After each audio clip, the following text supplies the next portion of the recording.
Welcome, everybody. As always, we'll start with a plant tonight, the namesake of this show and the logo for the Theodore Payne Foundation, the California poppy, also known as Schultzia californica. Here is one looking a little bit leggy in its 4-inch pot.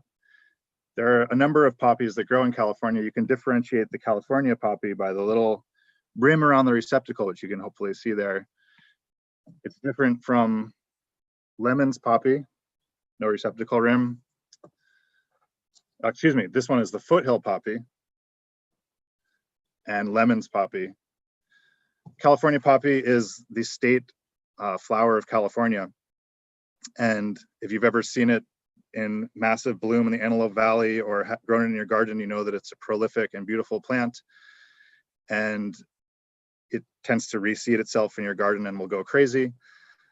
If there's one native plant of the people of California, I would nominate the California poppy to be it, being the state flower of California. But not everyone experiences the California poppy the same way. Not everyone has access to landscapes that hold California poppies. Not everyone has had the time and education to study botany and their local biodiversity. And that's something we want to try to unpack tonight. We have two fantastic guests who have thought about this issue and many related issues a lot and are actually boots on the ground who are working to fight for biodiversity for everyone. And so that's what we're going to cover tonight in Poppy Hour. My name is Evan Meyer, Executive Director at the Theodore Payne Foundation. I'd like to introduce my co-host, Margaret Oakley. Hi, Margaret. Hi, Evan. Hi, everyone. Thanks for joining us for Poppy Hour. And yeah, I'm going to go ahead and thank our amazing sponsors for their support. We'd like to thank the Gottlieb Native Garden for supporting the entire first season of Poppy Hour. The Gottlieb Native Garden is a flourishing California native plant ecosystem located just a couple of miles from Rodeo Drive in Beverly Hills. They have an incredible website and in non-pandemic times offer special events that highlight what is happening in the garden. They are a well of native garden inspiration. So check out the GottliebNativeGarden.com. We'll feature the Gottlieb Native Garden on our final episode on May 29th. And we're hoping to do some book giveaways in that episode. So stay tuned for that. We'd also like to thank the Los Angeles Department of Water and Power for sponsoring this entire season of Poppy Hour and for promoting outdoor water efficiency through their $3 per square foot turf replacement rebate program, which is still happening. Visit ladwp.com/landscaping for turf replacement rebate program details and garden resources. There you can access virtual garden tours and learn more about workshops to help improve your outdoor water efficiency. You can also apply directly for your turf rebate replacement at SoCalWatersmart.com. And we'd love to thank the Metropolitan Water District of Southern California for also sponsoring the entire first season of Poppy Hour through their community partnering program. Native plants are the perfect candidates for Metropolitan's turf replacement rebate, available throughout Southern California. You can check out native plant profiles, take a virtual tour of the Colorado River Aqueduct, and apply for water-saving device rebates at bewaterwise.com. And I'd like to introduce Philip, who runs tech for Poppy Hour, and we'll tell you more about the interactive component. Thank you, Margaret. Yeah, my name is Philip. I just want to say thank you, everyone who is joining us this evening, both on Zoom and on YouTube. Just a couple of very quick housekeeping notes. We do aim for Poppy Hour to be interactive. So if you have any questions tonight about what we're talking about or the foundation or native plants more generally, feel free to you can either type them into the chat box on Zoom or use the Q&A function on Zoom, or also the live chat feature on YouTube.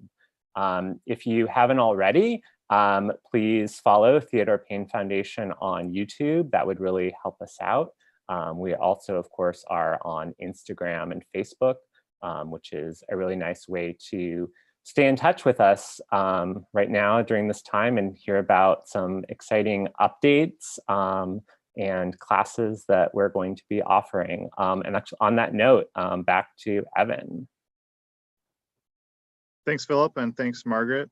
Yeah, we are moving all steam ahead at TPF. Classes have moved online, and we have some exciting projects going on right now. One is we're basically overhauling our online shopping experience, which is a big project, but we're hopeful that when it's completed, it will be very intuitive to shop during however long the shutdown lasts and beyond, for plants and for merchandise. And there'll be some alterations that will happen in the sales yard too. We really don't know when we'll reopen to the public. We'll do so when we feel like it is safe to do so, and just see when that happens, hopefully as soon as possible. But things will be a little bit different. We're just ironing out a lot of details right now. I should mention that Andrew Chavez is on right now, and I don't know if he wants to come on screen, but he'll be in the chat. He's shaking his head no, but he'll be available to chat if you have any questions about happenings and goings on at TPF.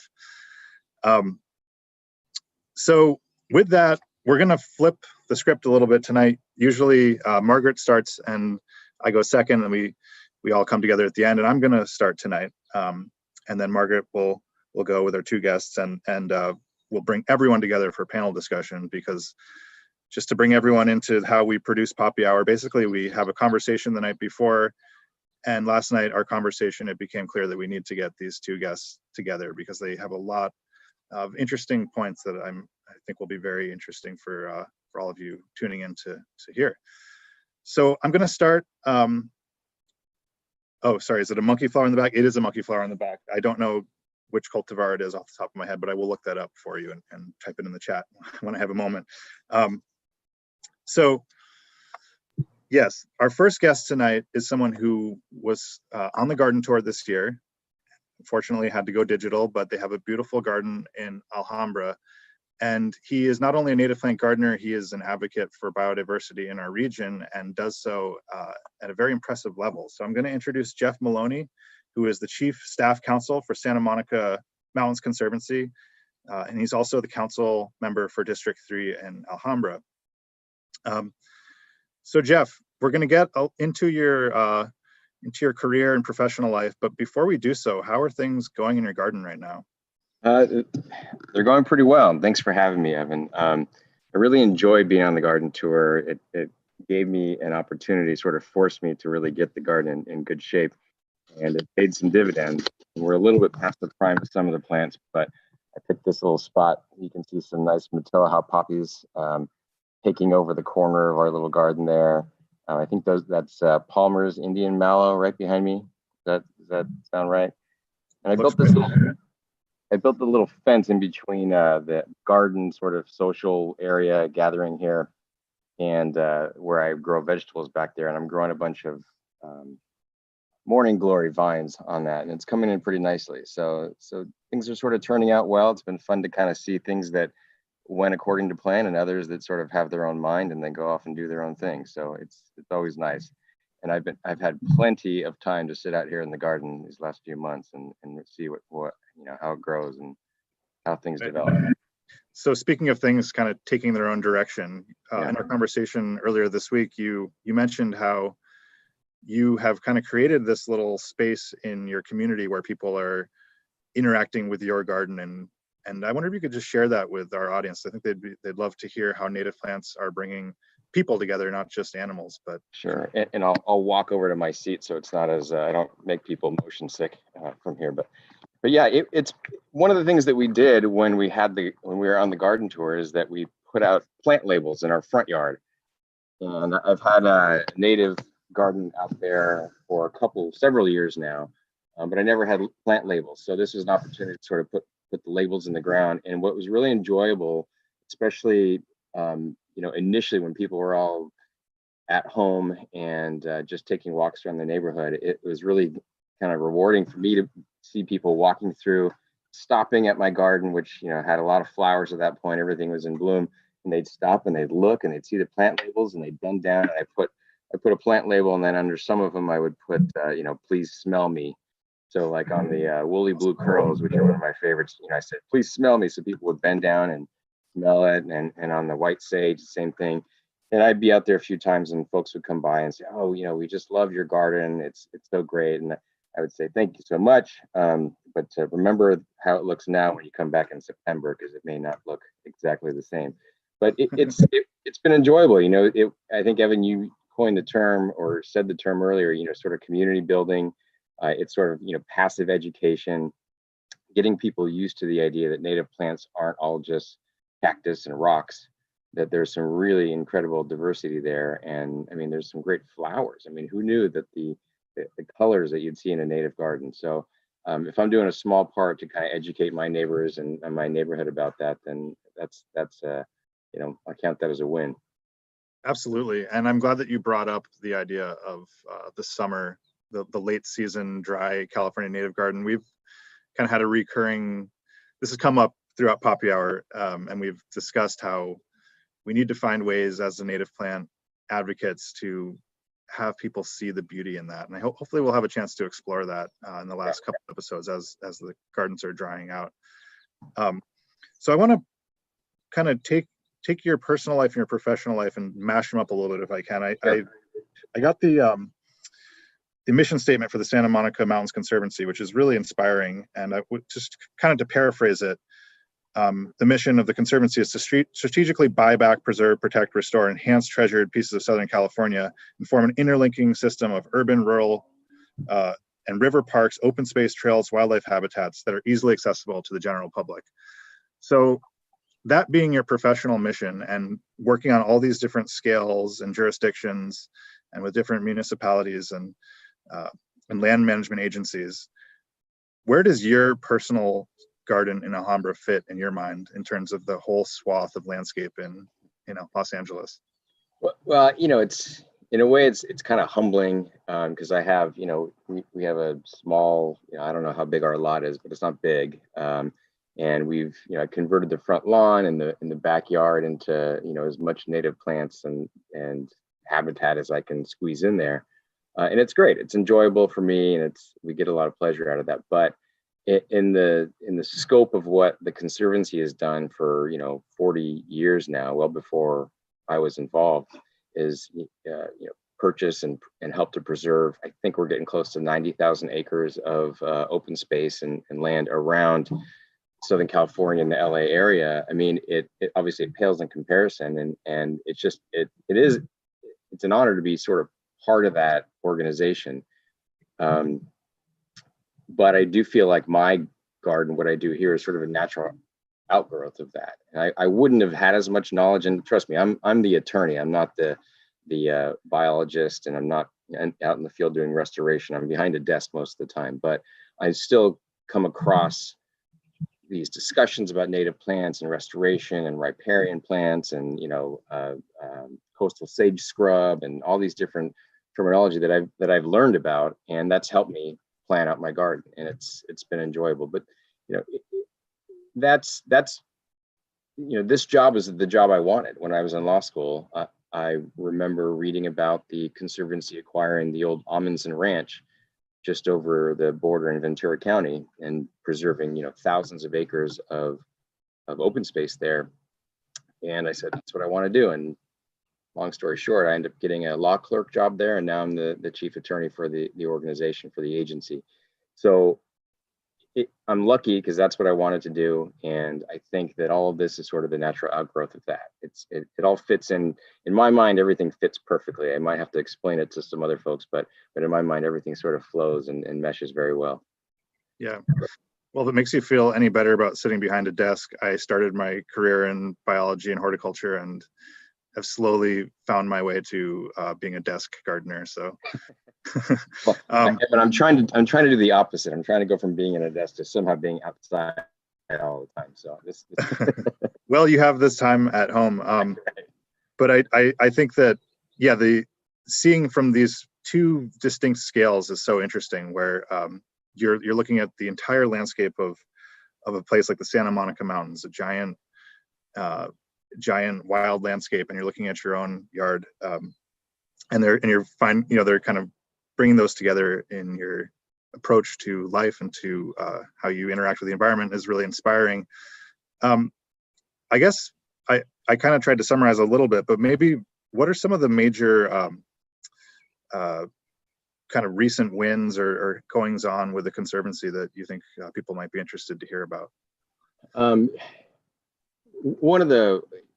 Just before this whole shutdown happened, we acquired this property. I'll give a little background of this property. When there was the Aliso Canyon gas leak several years ago, and it was obviously hugely problematic for the people in the area, and it raised concerns for all sorts of different reasons.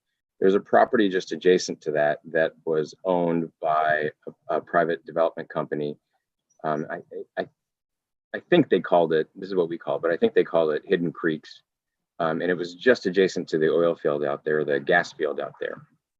And they planned to build, 300-400 homes out there. And it was, from my background, we always want to preserve the open space and encourage, development that really takes into consideration sprawl and commute time and impact on the environment. And that project wasn't that. It wasn't what we consider a smart development. So this started years ago, and we said, you know what, let's see if we can try to buy that property. And the owners weren't interested. The price was really high. And then just sort of over time, we waited, we were patient, but we also worked with stakeholders in the area. We worked with County Supervisor Barger there, with the council member from LA, Councilman Lee out there. And eventually we were able to kind of prevail on the owners that their best option was just to sell it. We were able to cobble together the funding.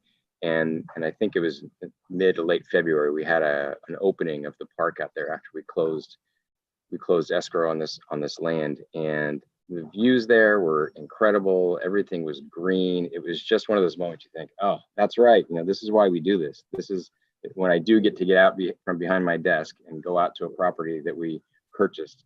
I just remember, okay, this is the reason I got into this whole business. And it was fantastic. There was, quite a few people out there that had been lobbying for this property to be preserved for many years, came and joined us, and politicians gave speeches, and it was great. It was just a wonderful event. And that was one recent victory that was sort of a long time in the making. And there was time, I will admit, I didn't think it was going to happen, but we were able to take it down. I think, gosh, I should know this because I stared at this paperwork for months, but what were we? 340 acres, somewhere around there, 300 acres, something like that. And it's just, right next door, there was another property that is undergoing development right now. So you sort of saw that could have been here, and it would have been really devastating. Congratulations on that achievement. It is always nice to see landscapes preserved and maintained, particularly here where a lot of them have been destroyed over the years. Right. So I think we'll continue to discuss that, and also your work in urban environments, which I know is another part of the Conservancy. But you mentioned politicians giving speeches, which is a good segue. You're a very busy guy. I think you moonlight as the council member for the city of Alhambra. I wonder if you could give give our audience just a little bit of what you do there, and maybe how some of your ideals and interest in the native plant community you might be able to utilize those in your work there. So going to the city, in any city, it's such a different experience than working for an agency like the Conservancy, where we have a clear mission, as you read it, and we have a focus on what we do. With the city, it's a much different organization, much different entity, and we have to, between trash pickup and paving streets, and we run our own water utility, and I've had endless conversations about parking enforcement during the shutdown, and there's all these things. There's so many aspects of a municipal organization like that. It's different, but there are really some great opportunities to make a difference, and I think the lesson that I've learned over the last few years being on the council is that you could sort of pick apart individual projects and try to make your mark there, but really I think that the way that you make a difference at that level is to change the policies, is to really get in and roll up your sleeves and look at the policies that are being put in place that will govern every one of those projects down the road. And I'll jump ahead a little bit. I mentioned this the other day too, is that we're looking at, cities go through zoning code updates every so often, and ours hasn't been, our codes have not been updated for quite a while now, but we've just finished a general plan. We're moving to the next phase, which is getting our zoning codes updated so they're consistent with the general plan. And I look at that as a real opportunity, because these are the guidelines that will govern all new projects, new development projects, new housing projects, commercial projects, all these things that we're going to have to be facing, especially on the housing front with the housing shortage. We're going to have to deal with this. So I really look at it as my responsibility to make sure that the rules that are governing this are responsible, both from a sustainability standpoint, from a landscaping standpoint, water conservation, all these different things that, can be kind of mundane, frankly, but it's the way to make a real difference, not just, for the immediate time frame, but for years down the road. And maybe it's sort of, I don't know if it kind of gives you an insight into my brain, which is I think about a zoning code update and it makes me excited. But there you go. It's something that I think is a real opportunity for our city. That's great to hear, and it's so great to have people like yourself who are fighting this fight from the place where you are as a city council member for Alhambra. So I think we got a quick chance to meet Jeff, and everybody keep in mind what he said, because we're going to come back to a lot of it. We want to bring our next guest in. So Margaret, would you introduce our next guest?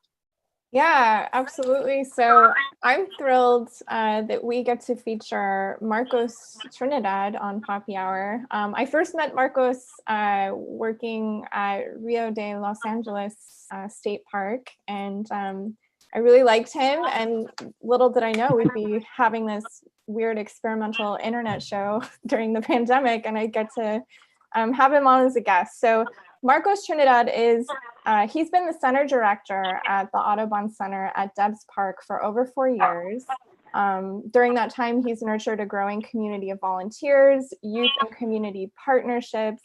He's implemented a facility and grounds improvement plan and partnered with National Park Service to establish a vibrant native plant nursery. Marcos was born and raised in Northeast LA, where his family has lived for 70 years, and he has very deep roots in that community. Throughout his career, he's advanced equity, diversity, and inclusion in the environmental movement. He's co-directed LA's Environmental Professionals of Color chapter and serves on the board of the California Invasive Plant Council. So Marcos, I wanted to start with your definition of environmental equity, and if you're comfortable sharing why this is a topic that you're so passionate about. Sure. Can everyone hear me? I just wanted to make sure before I go on. All right, yeah. Well, it's great to be on, and thank you for inviting me. So when I think of environmental equity and what that means to me today, you really have to look at, I think, the environment and how we interact with the environment, and things that really seem like, what do you mean environmental equity? I feel, with all the folks and the work that we do, that it makes sense. Like, yeah, like you should have equity across the environment. It should be no brainer. But unfortunately, the reality is that there is not equity across the board for all people. And when we look at that, we really have to acknowledge a couple of things to really move forward in a different direction. And for me, it's really understanding that the outdoor space, however you define the outdoor space, whether it's in, the woods or forest or the desert or a local park or sitting outside in your backyard, what that outdoor space is, it should be available for everyone. And the folks that are outside in the environment should feel safe. And unfortunately, that is not the case. It's hard to really have to digest what that means, because it's acknowledging so many things about the country that we live in. And for us, it's really getting to the root that the country was built in a very awful way to some people. And for us, it's really understanding the institutionalized racism and how it continues to come out. And it's unfortunate that folks can't even go jogging in their neighborhood. So for me today, it's really looking at how do we get to a place where the outdoor space can be for everyone. And I think with the passion that comes with this and why I choose to work on this, it's never been so much that, hey, I want to talk about what it's like being brown and in the environment. It was mainly because I really like being outside and I really like plants. And I didn't start off liking native plants because I really didn't understand what a native plant was versus any other plant. So I think over time, understanding and learning about and studying native plants and birds and everything that goes into a healthy ecosystem, it really allowed me to see that there are some disparities out there. And for me, it was mainly about being in this space and looking at how to make it more inclusive, not just for me, but for folks that are like me, that are also interested in getting into this space. So thank you. Yeah, something you said to me when we were sort of having our preamble for the show was, we all have to ask ourselves, for those of us who care about conservation, do we believe that everyone needs to be on board? And of course, I believe that. And the Audubon Center at Debs Park is such a remarkable project in many ways. And I was wondering if you could tell us more about that project and how it's a very different project for the Audubon Society, which has quite a history in the United States. You are really pioneering something new for that organization and really connecting with the community there in a way that hasn't really been accomplished. Yeah, sure. I want to first off say, Audubon Center has been around since 2003 now, and there was an amazing group of people that really were able to get that space open. I believe staff before me, center directors before me were doing an amazing job with connecting. And over time, I've been able to build off of their success. I feel the thing that is different when you look at Audubon centers across the country is that Debs Park is currently the only center that is really run by folks from the neighborhood. Again, I was born and raised in the neighborhood. My parents met 1 block from the center at the bus stop. So it almost seems like it was destiny for me to be working there. But really the idea is understanding. I feel what I brought to the space is a change in how we look at conservation and really understanding what the mission is. I mean, I am all for birds. I'm all for native plants.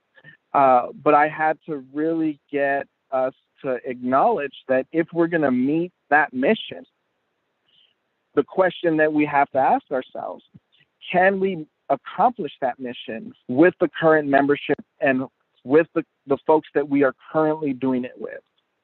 or do we have to get everyone else to really be able to support us? And it allowed me to really understand that we as Audubon need the community.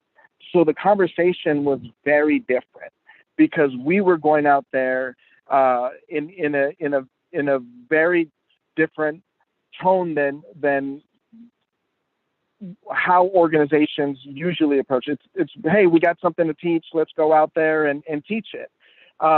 A lot of what we were doing is going out there and listening and understanding what are the connections, what are some of the reasons that folks come out to the space or don't come out to the space. So I feel now that we are a small and mighty staff, we're able to look at how we provide programming because we are the community. We're from the community. We live in the community. I believe 75% of our staff lives within 5 miles of the center. So it's a very different approach because we eat, sleep, play, and work in the community, and that's who we're primarily looking to work with. And something that you've mentioned that I think this audience would appreciate hearing about is the importance of language when we are talking about issues that are important in the conservation movement and in the native plant movement.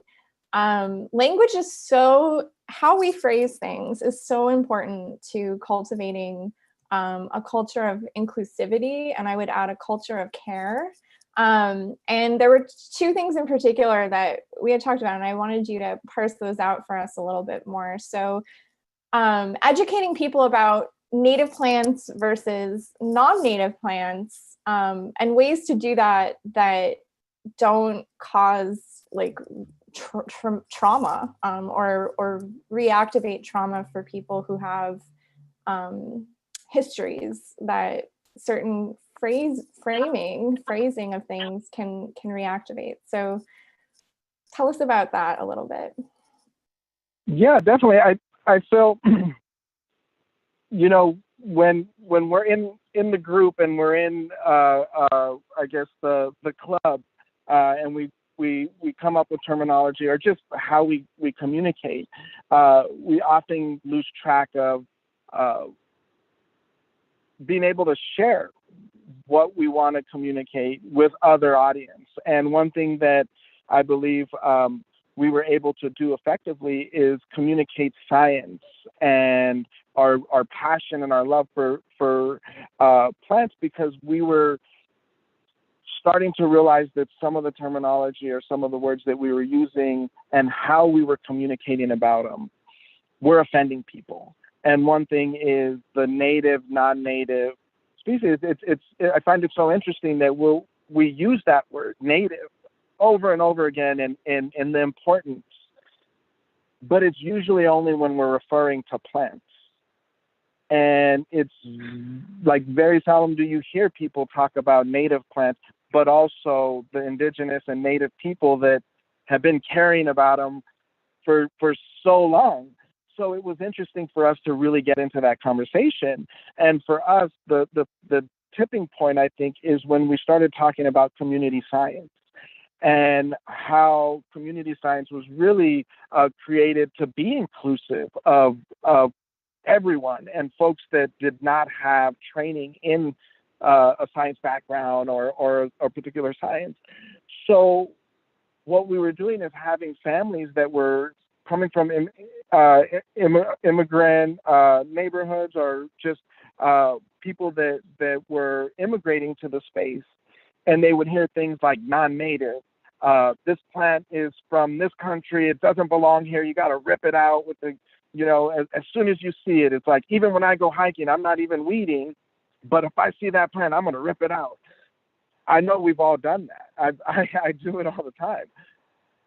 But if you are from that country that plant's from, how would you feel if someone was talking about that plant? Or if you're going out and you're spraying poison on vegetation that people eat. So the interaction with our community started to be a very different interaction. And we started to listen a bit more on why families were not coming back. And what was interesting about that process was that they're open to really communicating why. And for the citizen science piece, people just felt that that science wasn't for them. Those programs were not for them because they were not a citizen. And so for us, it was an easy change. We started to look at different terminology or what we really meant. And we were able to change it to community science, where we feel that anytime you're in the community, you can do this science. And for non-native and invasive species, please don't get me wrong. I would never plant a non-native species, or it's not I'm pushing anything else but natives. It's just I've learned to communicate about them, and I try not to spread so much hate in communicating about these plants that I dislike, that it has allowed me to have conversations with people that would have normally just done this. And I gave an example with my grandfather. It didn't matter how I would explain native plants to him. He would never get rid of yerba santa or his orchids or eucalyptus tree, because from a lot of areas or back at the rancho, these things are medicinal. There's a cultural connection. So when we acknowledge that there's these cultural connections with plants, with life, we're able to start shifting how we communicate. And that's one thing that I feel that we were able to do effectively, and that we're constantly learning. Who knows, maybe 10 years from now, community was the wrong word to use, but we're open to being able to make that change. Thank you. I think what you're describing, it's really about, it's a call for the conservation communities to increase their empathy and tuning into where people are coming from and find ways to communicate that help people feel safe and welcome. And I know I really appreciate learning about this, and I'm sure many in the audience watching do too. So thank you for that, Marcos.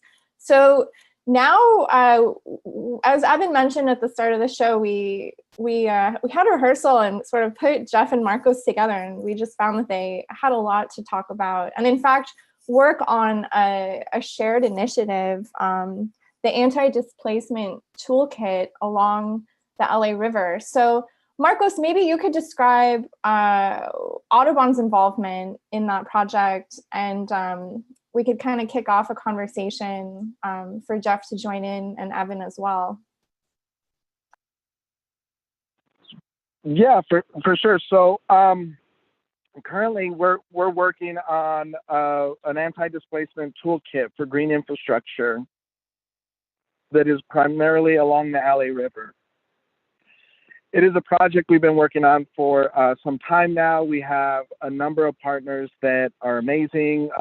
SICA, Southeast Asian Community Alliance, Public Council, and Team Friday. Just a really great group that is able to look at these issues from a very holistic approach. I know I get it all the time. What is Audubon doing? Thinking about, taking the lead on this. I know Audubon was thinking about, asking that question. But really what it comes down to is we need to be able to support the people that we need to support the birds. And if we do not understand that and live that, then we need environmental education, because that is what is lacking. And for us to really look at this project, we were going into Elysian Valley as Audubon and working on a number of pocket parks that MRCA had built. and we were looking at being able to engage community members to come out and do community science projects and a lot of habitat management. What we were noticing is going into the community and doing outreach, we were getting a lot of questions like, hey, why should we do this if we're only cleaning it up for people moving in? And we started to notice that there was a lot of fear behind that. And these folks were afraid of cleaning up their neighborhood because they felt that it would become more desirable and be pushed out. Currently, there's a lot of funding going to build parks, and you got great organizations doing the work, acquiring spaces, building parks. And we recently passed 2 park bonds, Measure A for local county and a statewide bond and a local measure, just to clarify, and all for parks. What is happening is equity is the glue that is really pushing this together. What's happening, folks are using money to build these parks in areas that are park poor. By the time the park opens, the parks, or at least the people that the parks were intended to serve, no longer live there. They've been pushed out, priced out, and now it's part of a whole nother demographic. So what we started to look at are what are some of the things that we could suggest to local government, to cities, to conservation organizations that they can use to be able to make sure that displacement doesn't happen at such a rapid pace, and that there are conversations that are happening. So we are really happy to be able to partner with the Santa Monica Mountains Conservancy, and we were able to apply for some Prop 1 funds to begin this work. So we're excited. It should be coming out in a couple of months. The whole COVID pandemic has put us behind a little. So we're excited to really be able to release what we've been working on. Yeah, Marcos, love to, oh, yeah, great. I'd love to pull Jeff in here because I know Jeff is thinking about these issues quite a bit as well. yeah. It's Marcus brings up some great points, and just to kind of build on those, Evan, when you read the mission statement of the Conservancy earlier in the program here, that's great, and it is what it is. And we've had I don't want to say enough, but we had a good amount of success in the mountains and the Santa Monica Mountains and the Hollywood Hills area, preserving these great open space lands, and more and more we're seeing the momentum and the opportunities really for creation of parks and open space and nature along the LA River and other places in sort of the more urban areas. And we were really gung-ho about that, building these pocket parks along the LA River, especially in the Elysian Valley, where it's a soft bottom, natural bottom portion of the river that you can see if you go along the 5 there right near Griffith Park. But pretty quickly we came upon this realization that there were some real major concerns about just going into a neighborhood, building a great park, and then turning tail and saying, okay, you're welcome, see you later.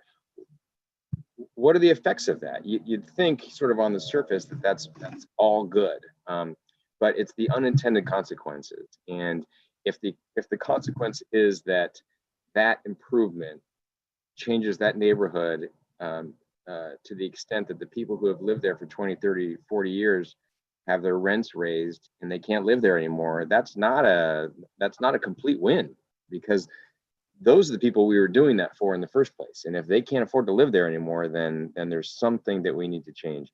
And I think we welcome the fact that organizations like the Audubon Society are looking at this and taking it seriously, because that's what this is going to need.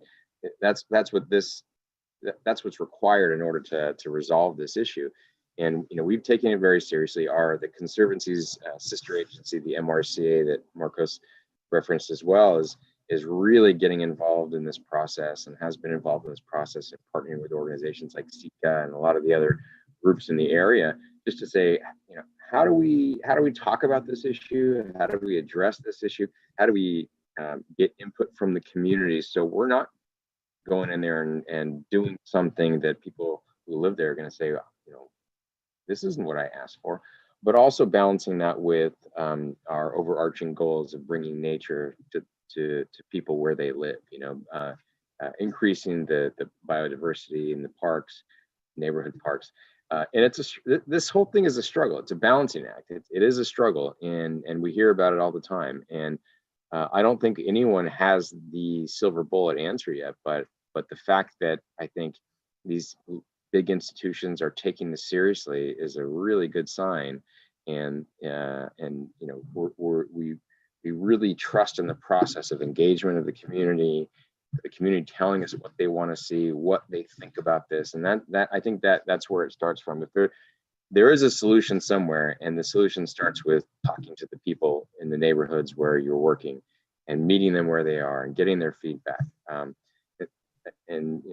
That's not really an answer to the question, but that's, you got to trust in that process, and we appreciate everyone that's working towards that goal. When we talked about this the other day, Jeff, you brought up a point which, Poppy Hour being an optimistic show, I'll be happy to share this point, which is, if we just had tons of parks, this would not be an issue. Yeah. It's only an issue because LA doesn't have enough parks. Right. So that's just a statement on the city in general. Obviously, the city is balancing a lot of demands on its resources, and access to green space is just one of them. Yeah. And we're beginning to kind of parse out what that means on a community scale, because green space is different things to different people. And I know, Marcos, in your community, you've observed this, that it doesn't necessarily just mean birds and butterflies and native plants. Green space is there's a lot of other functions of green space. So how do you go about communicating the dual nature and the requirement to perhaps have both recreational and nature-based spaces in urban settings? Yeah, it's I think in the beginning it was kind of complicated, and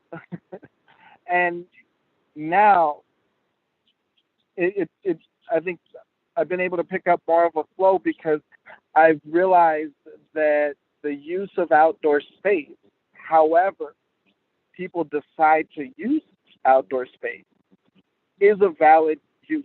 And I think that is something that we forget, especially being at a nature center. When you walk through our gate, it's beautiful, if I say so myself. And the thing is that, people ask how much it costs to get in, or what are some of the things they have to do as they walk in. But I had to acknowledge that not everyone goes into a garden like that. Most of the gardens like that charge money to get in. And we need to be able to show our passion for what we're doing, and at the same time be open to receiving other people's passion. And that goes into place a lot of times as a conservationist, we're either fighting for the open space, or and that means fighting against a soccer field.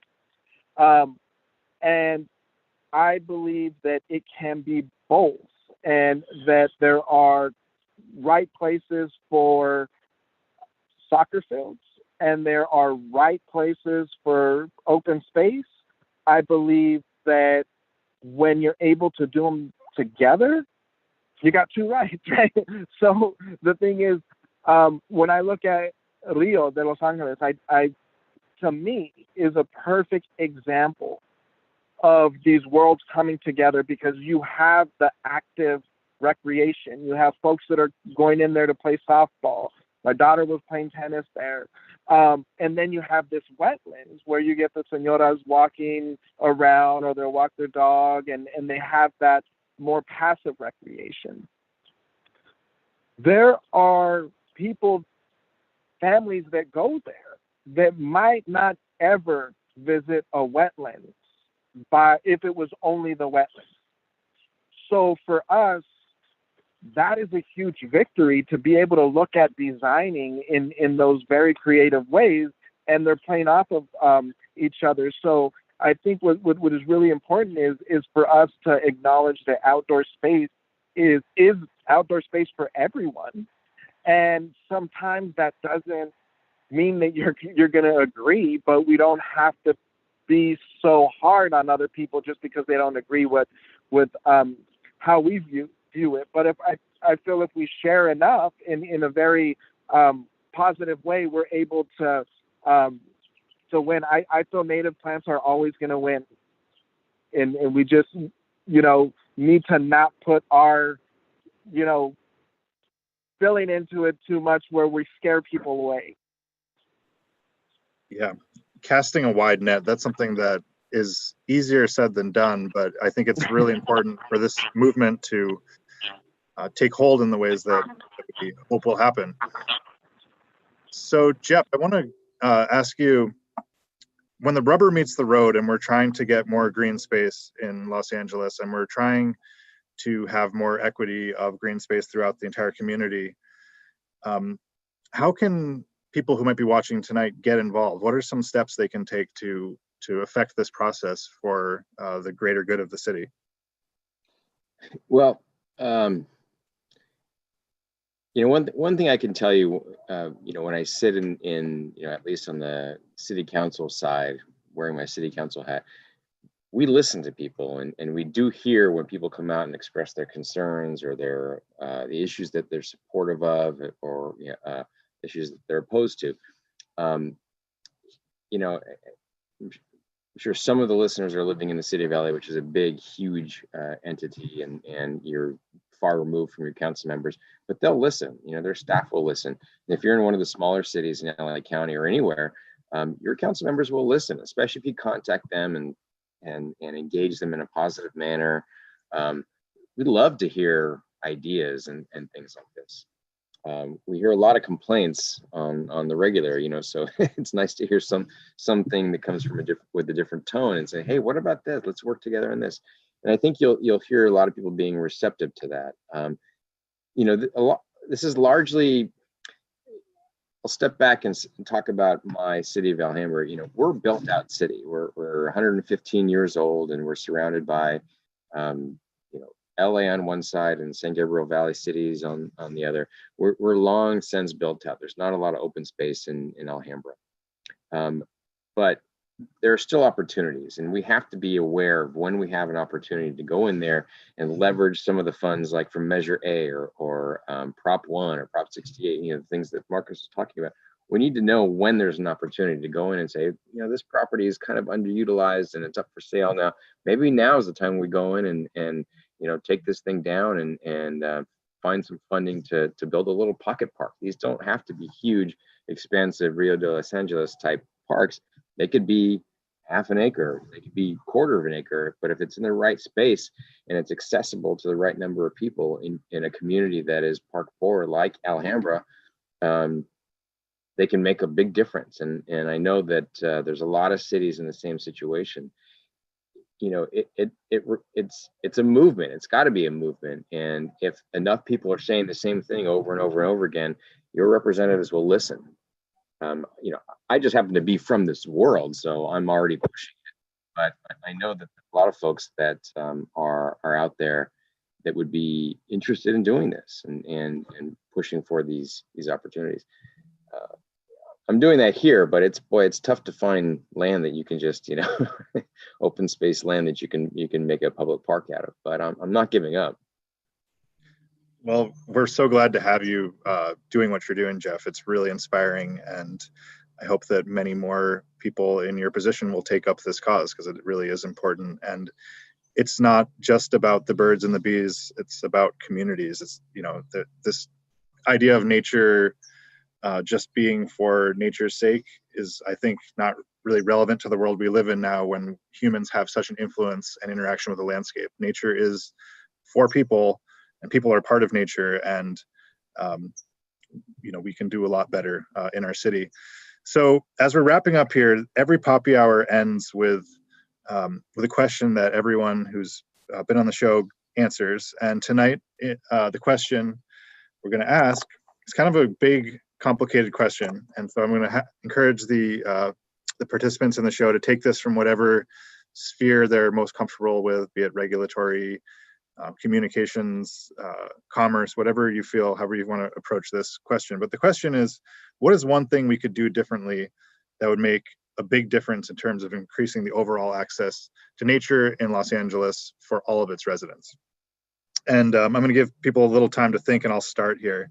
So my idea is actually something based on what some of our sponsors are already doing, which is incentivizing a reduction in water consumption on landscapes, which I think is fantastic. And I hope that everyone will participate in those programs, convert your lawn to drought tolerant landscapes. But what if we did something similar for biodiversity? So going away from the residential scale, let's think about the municipal landscape scale, the big government buildings and the hospitals and the schools. I saw someone was commenting about schools, and the giant commercial developments. What if, in order to develop, there was like a biodiversity kind of level that was assessed, and if you had a certain level of biodiversity sustained on your property, then you get tax incentives. And if you just have a bunch of concrete and lawn around it, you actually pay into a fund. And then we take that fund and we can build all the parks that LA needs, so that we're not gentrifying neighborhoods by installing parks. We'll build them all over the city. That's my idea that I'll throw out there. Who wants to go next? Someone wants to raise their hand? No one's. All right, I saw Marcos. Marcos. No, yeah, I can go. I think of a couple of things, and I feel something that we can do now is really change how we view nature and what we consider nature. When we talk about the outdoors, it doesn't really mean, Yosemite or the forest all the time. Outdoors is us literally being outside. And I feel when we start to look at the connection, and when we talk about our native plants and we talk about the ecosystem, that we need to make the connection from plants back to humans, back to people. So when I do restoration work, that restoration work is all about restoring the connection to people back to the land. And for us to talk about native plants, we need to talk about the native people. And for us, or me here in where I am, it's the Tongva.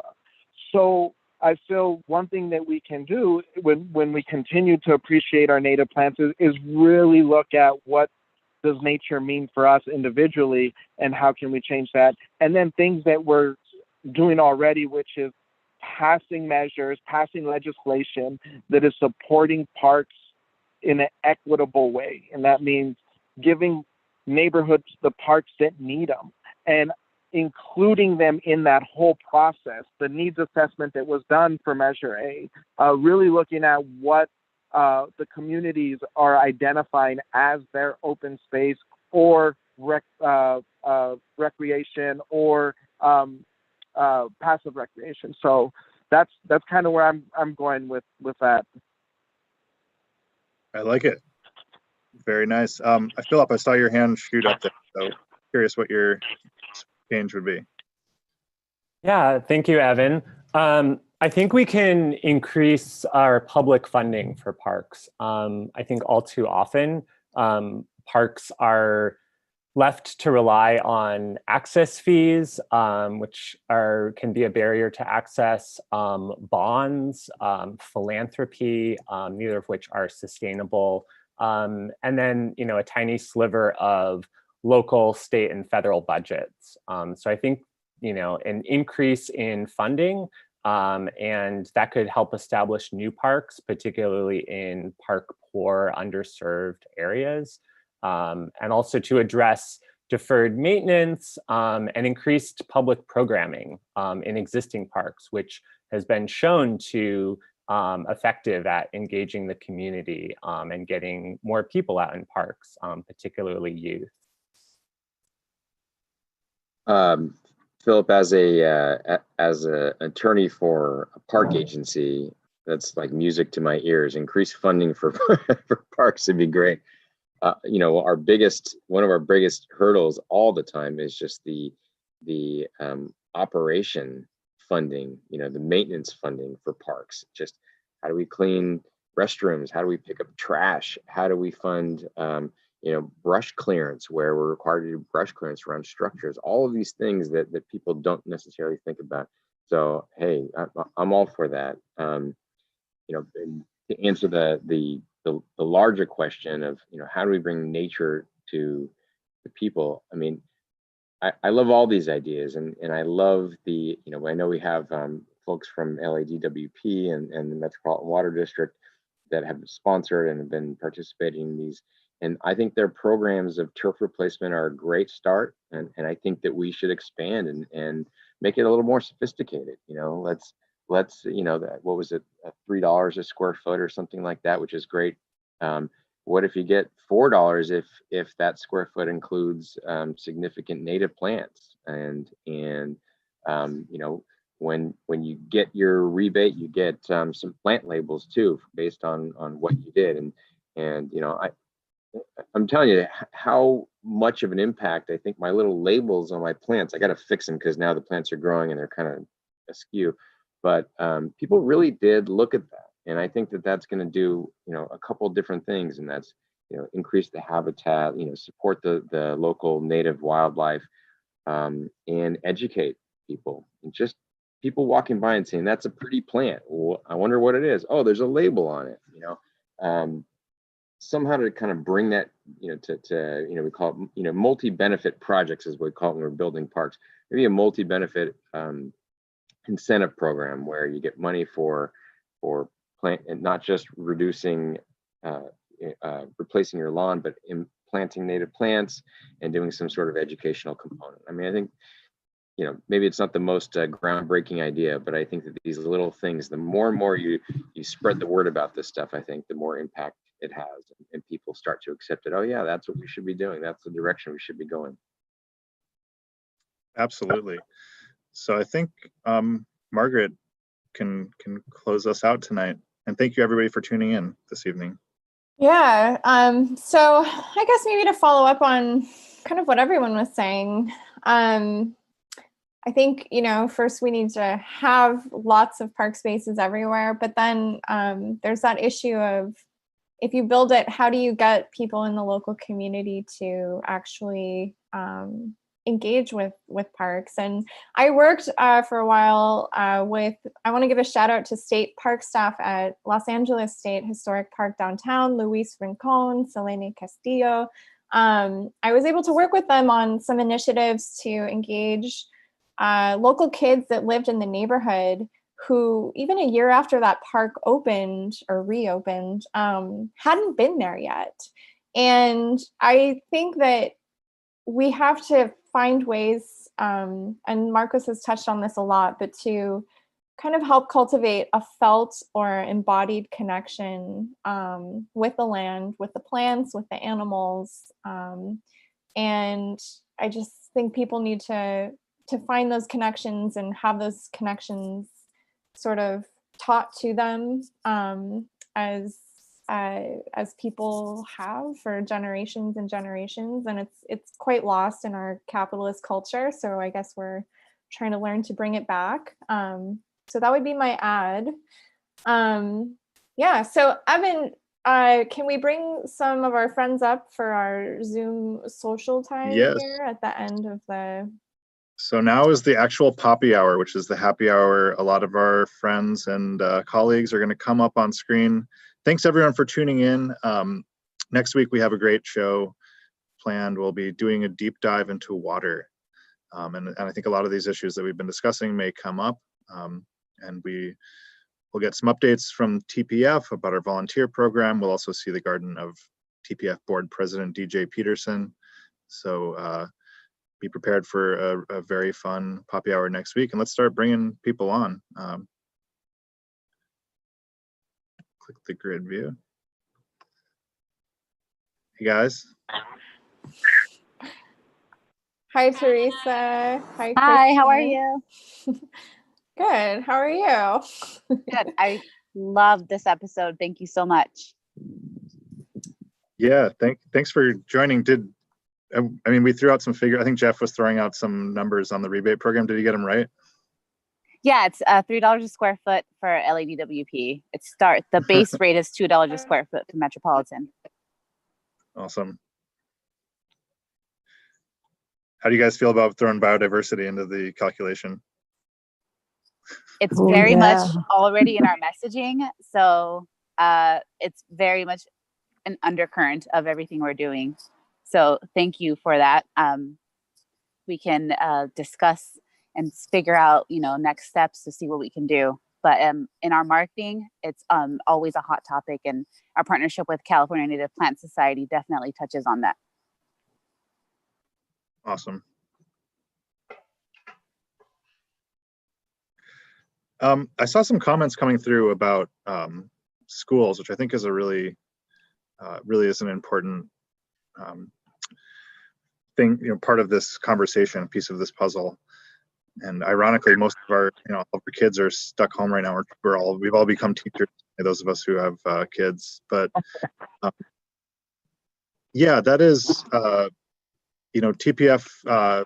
Right now, our K through 12 education program is kind of on hold because of just the schools being out. But I wonder if anybody has any stories of either their education and what inspired them, or maybe teaching their kids. Yeah, I think anytime I hear schools, native plants, habitat, any of that, I always think of Brad Rumble, who is an Audubon member, but also a principal, and has done amazing work. He was at Leo Politi Elementary School and completely transformed their campus.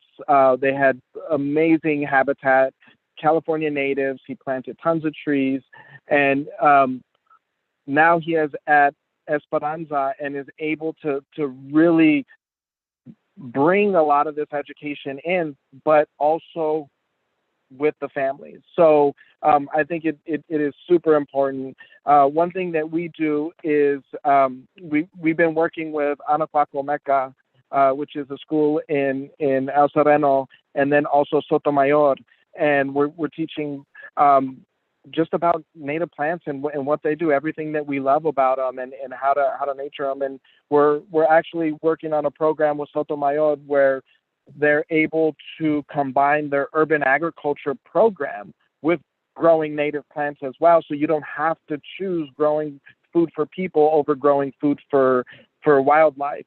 And a lot of those plants will then go into Rio State Park and some of the pocket parks along the LA River. Evan, hi, this is Yvette Martinez with the Metropolitan Water District. Marcos, it's really great to see you. Metropolitan, I was catching up on the chat messages as well. Of course, Metropolitan, as well as Los Angeles Department of Water and Power, a really important part of our outreach is to our youth. We start programs as young as preschool, and we have programs up to college in universities. And so I encourage folks to check out bewaterwise.com for more information on our programming. And I would agree, Debs Park is doing some fantastic work in reaching out to the community and educating our youth. We had an opportunity to collaborate with them on a beautiful children's native garden a few years back, and that was a fantastic experience. So I encourage you to check out bewaterwise.com. And we also have educators on staff that are so happy to get into the classroom, and nowadays that's via Zoom. They can give you kind of a water 101. We're available to talk about watersheds, about the importance of outdoor conservation and indoor conservation. So please reach out. We would love to work with as many people as we possibly can throughout our service area.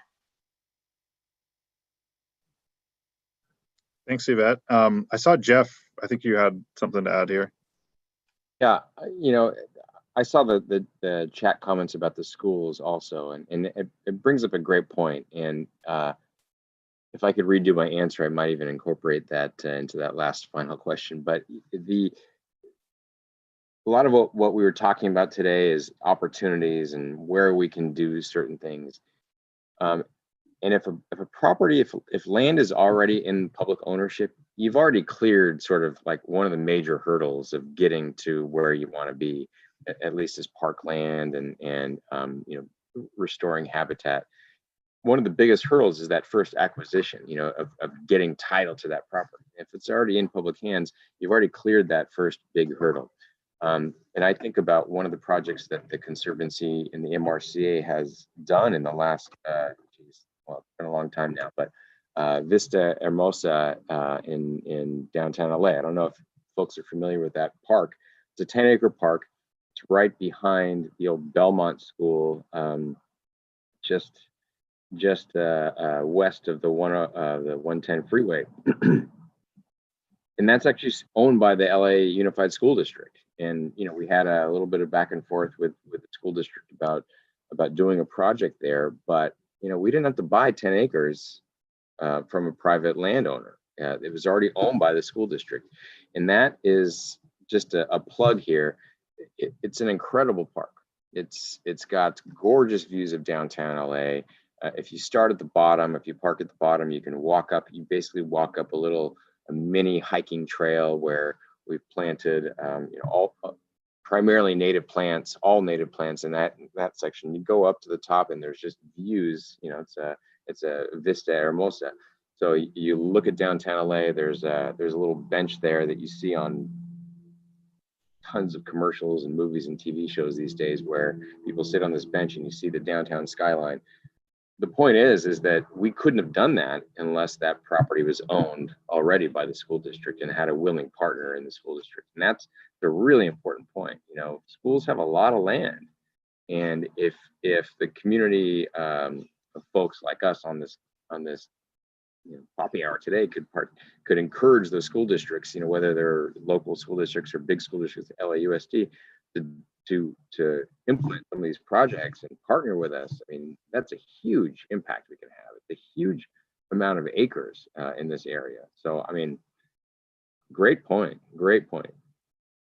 Thank you, Jeff. I also just wanted to mention, I also work with the California State Parks Foundation, and our LA area urban parks are really amazing opportunities to be able to bring youths into parks, because one of the issues with a lot of school programming is transportation and busing, which is difficult logistically and also can be very expensive. But like in the case of Los Angeles State Historic Park, which is in downtown LA, we've had a number of different local schools that are within walking distance. So partnering with state parks, we've been able to have planting work days where we've done habitat restoration and had really successful events. And then also partnering with Audubon Center at Debs Park and Marcos, we have regular volunteer work days, obviously not in the pandemic, at Rio de Los Angeles. And while those are not specifically, you know, affiliated with schools, they are open to, you know, almost all ages. And we're always looking for ways to, you know, get youths out at our events. Small children make great weeders, I just want to say. They're really already low to the ground and they tend to be really specific and pay attention to what they're pulling. Yeah, and I always make sure to bring the little rake and the little shovel, which are the hand trowel, and so yeah, they go to town. They sure do. Daughter's been plucking flowers out of my garden, so she's kind of doing the opposite. It's cute until she gets like a really cool flower, and then I'm like, that was one of those. Like, She can pick poppies, poppy all day, but Yeah. One thing that helps us is obviously with Audubon, we're always pointing out the birds and just making the connection. But as soon as you get like a cool raptor, a hawk come in, or a kestrel, then it's over. No more weeding. It's all about them looking at the birds. So you have to be careful. Can I ask the group a question about helping, like with LA City Parks, to add more native plants? I just want to give a quick example. My old neighborhood was by Runyon Canyon Park, and there was a big controversy. They were going to build basketball. This very wealthy guy snuck in an agreement with the parks to build, to just tear off the top of the hill and build all these basketball courts. And there was going to be, cement driveways for parking. And we fought against it. And then they were going to plant some trees. And the LA City Parks, it was so impossible to talk about getting native trees in there. Instead, they worked with tree people and planted a bunch of tipu trees. And I just wanted to know, is there any outreach to the LA City Parks where we can, because I was even I said, I'll even buy some trees to native trees to contribute to this effort. But they were just really not going to hear it. Is there any outreach from Theodore Payne or from Audubon Society reaching out to the LA City Parks Commission? Yeah, so on the Audubon side, we work with Rec and Parks, specifically for our location. And I also sit on the Community Forestry Advisory Council for Council District 14. It's really getting involved. It is writing letters. It is making phone calls. It is putting as much information out there. I think at the end of the day, what it comes down to is there's folks that will, that make decisions, and based off of information that they're receiving, they're going to use that to make these decisions. I know with Debs Park, there was a huge tree planting recently, and Northeast Trees does amazing work. Wanted to do a lot of, or pretty much all native plants, and unfortunately was asked to plant introduce some species of other trees. And it really goes to what decision makers' philosophy on tree planting is. So we try, we'll continue to try, but we need all the help that we can get in any time these projects come up. I feel if you are aware of any park advisory board meetings that happen, those need to happen, and usually they're every 2 months. So if you're interested in a park specifically, find out when that meeting's happening and go to the meeting to leave comments. I think that is one of the best ways, just spreading that information. Oh, thank you, because we just left that area and now moved into your area. Okay, you need to come to our park advisory board meetings. If my information's out here, you can email me and will do. And, we need all the help we can get. Okay, great, thank you. just quickly, I'll reiterate what Marcos was saying about involvement, and just quickly add that there's a horticultural misconception that I've encountered in some conversations that native plants, or native trees in particular, are harder to grow, which is not true as a horticulturist.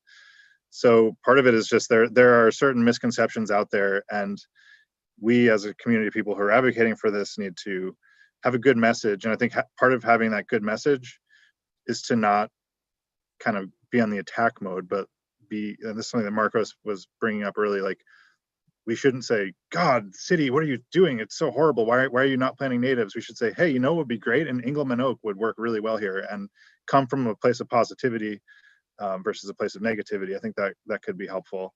And TPF is hoping to get more involved in this in the future, but I know there's resistance from just a practical standpoint of people thinking that native trees are harder to maintain than non-native trees as street trees. And yeah, that's what they told me at Runyon Canyon Park, that the tipu trees grow really fast and they're not prone to pests, and that's why they chose those.